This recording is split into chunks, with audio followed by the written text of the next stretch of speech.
महत्वाचे साहित्यिक आणि महाराष्ट्र राज्य साहित्य संस्कृती मंडळाचे सदस्य माननीय डॉक्टर राजेश गायकवाड सर,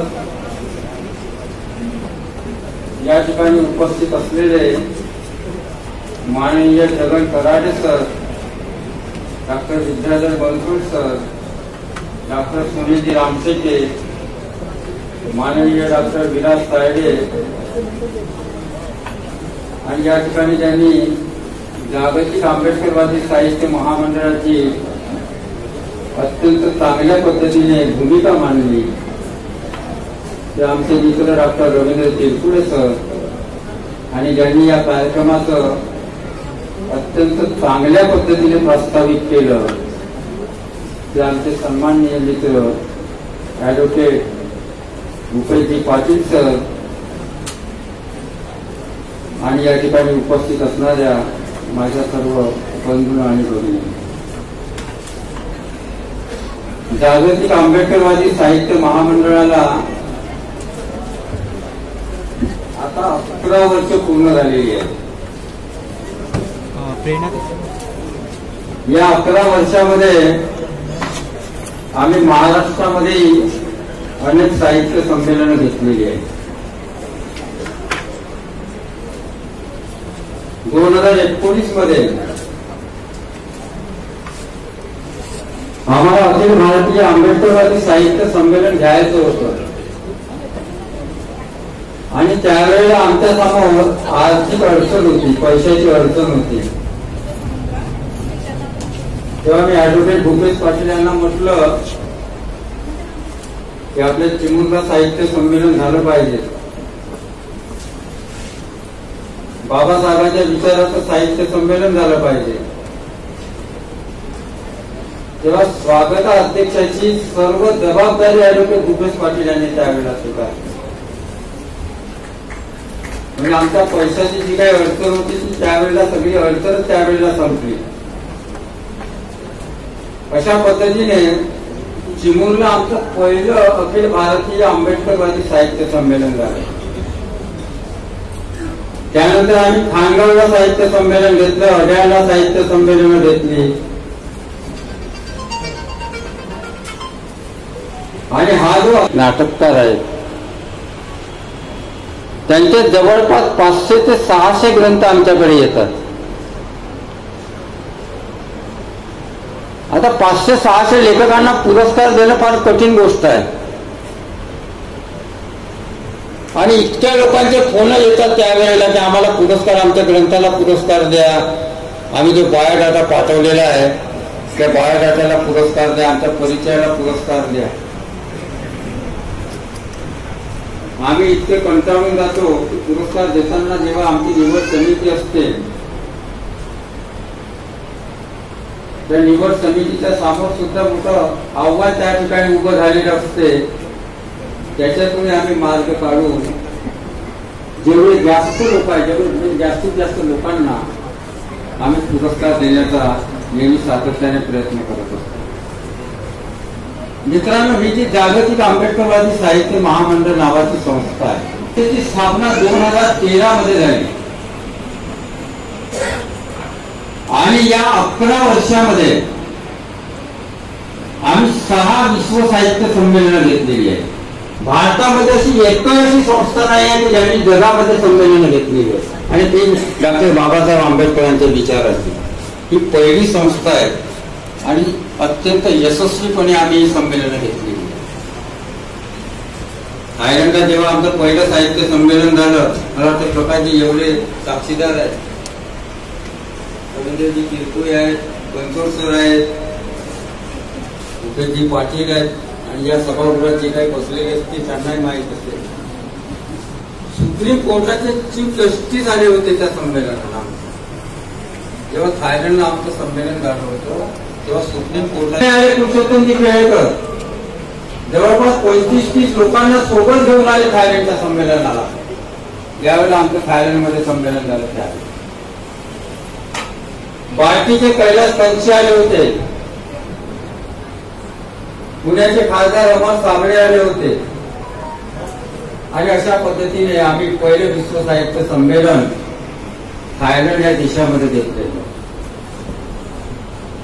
पण संमेलन झाल्यानंतर आम्ही शांत बसलो नाही.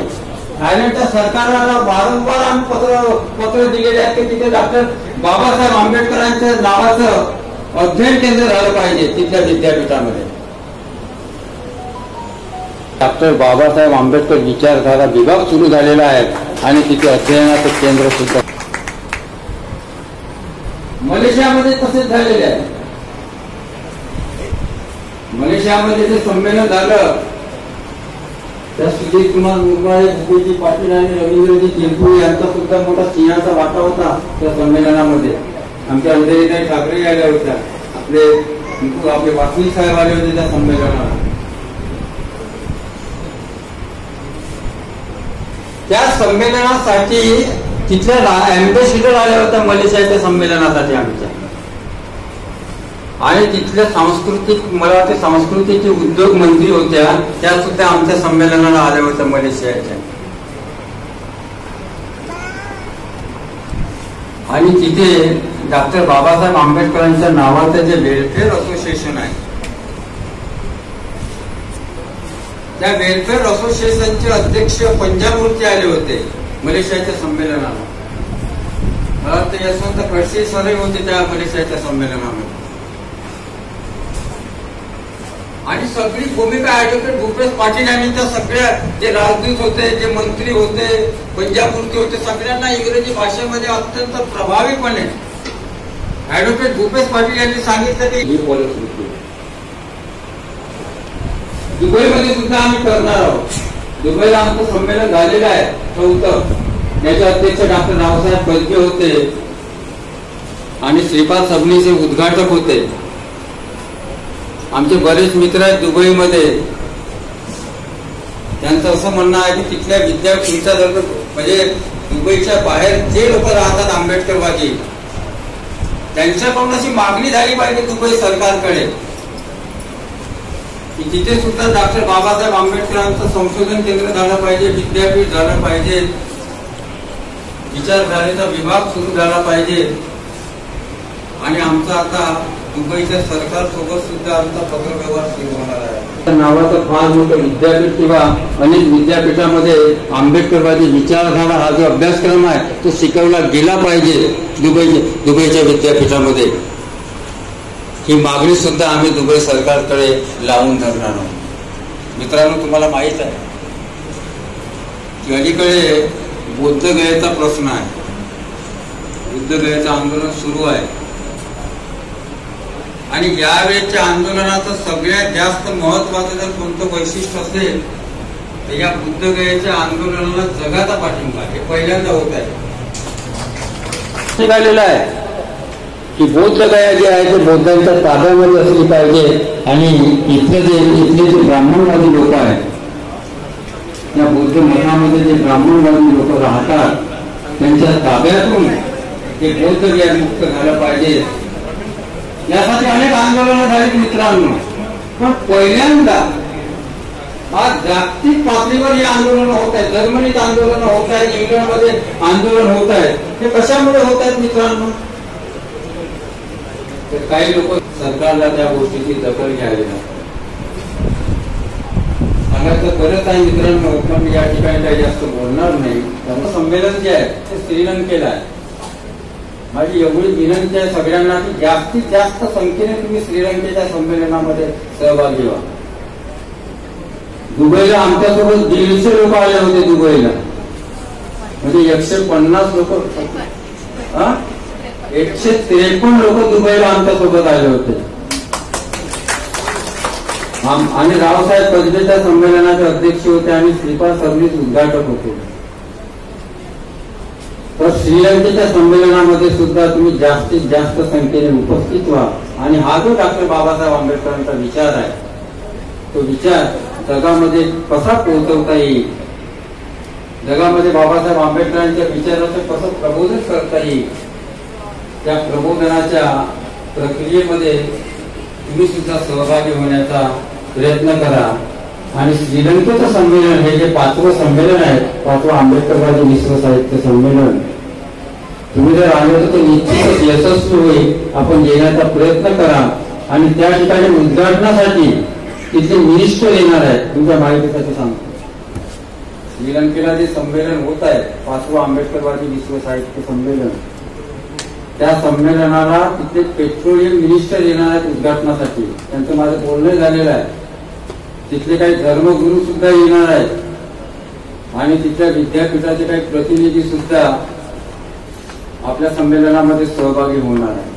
आपण जर अशी संमेलनं जर घेतली विदेशामध्ये आणि त्यांना जर आपल्या समस्या मांडल्या की भारतामध्ये काय सुरू आहे, तर निश्चितच जागतिक स्तरावरून त्या देशावर निश्चितच दडपण येईल.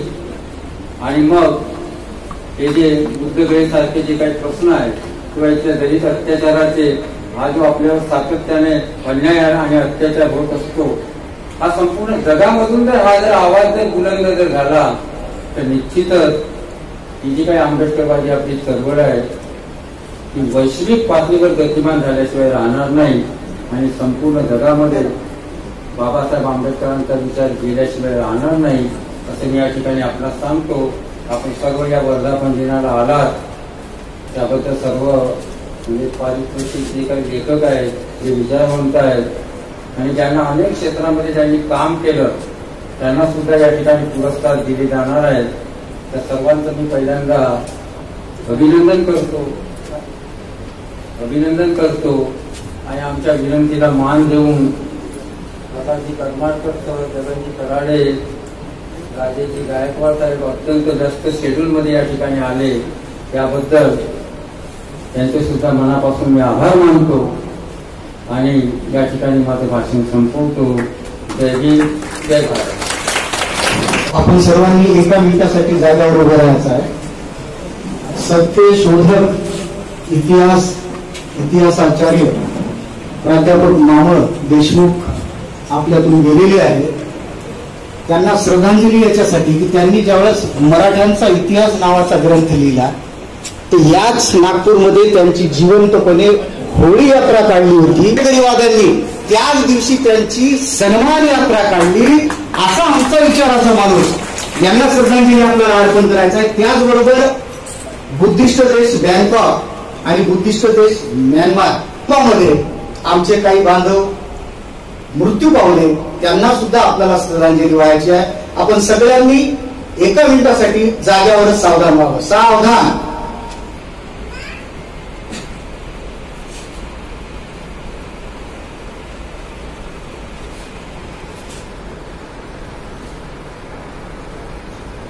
विश्राम. पुरस्कार सोहळा आता सुरू होणार आहे.